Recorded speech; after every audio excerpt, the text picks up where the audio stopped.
Have you ever tried to explain something that felt obvious to you, but the other person insisted that they didn't see it? They say things like, I didn't notice it. I don't remember. That's not what happened. In law, there's an interesting concept called willful blindness. It describes a situation where someone avoids seeing something that is obvious because acknowledging it would be uncomfortable. And while that concept comes from the legal world, we sometimes see similar dynamics in everyday relationships. What willful blindness means. In legal terms, willful blindness refers to deliberate ignorance. Instead of actively knowing something, a person avoids learning the truth when the evidence is right in front of them. Courts sometimes treat this as equivalent to knowledge because the person chose not to look too closely. And how this can appear in real life. In personal relationships, something similar can happen. Sometimes people don't want to acknowledge harmful behavior that they caused, uncomfortable truths that they likely caused, and patterns that disrupt the story they've told themselves. Because maybe it's too painful for them to deal with it, maybe they don't want to acknowledge it and accept the blame, or maybe they just really don't want to go back into that and deal with whatever painful, hard feelings that it brings up.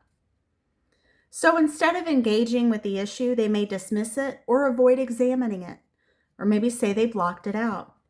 This doesn't always come from malice. Sometimes it's emotional self-protection, but the effect can still be frustrating for the person trying to have an honest, open conversation.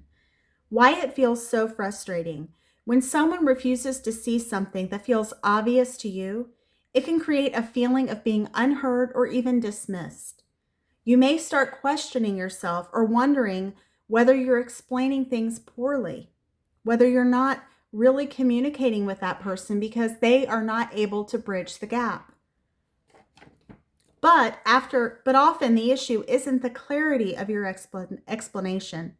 Sometimes the other person simply isn't ready to look at the situation honestly. So in closing, recognizing dynamics like this can be helpful, not because it means we assume the worst about people, but because it reminds us that sometimes the goal of a conversation isn't to convince someone else. Sometimes the goal is simply to trust what you already see clearly, even if someone else does not. Thank you for tuning in to Recovering Perfectionist Mama, Grace in Progress. And I want to say thank you to each and every one of you for tuning in.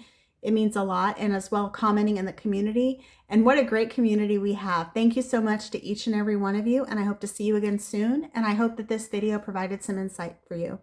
If you've experienced something like this, feel free to leave a comment in the community if you feel led. If not, that's okay as well. Thanks so much and have a great day. Bye-bye.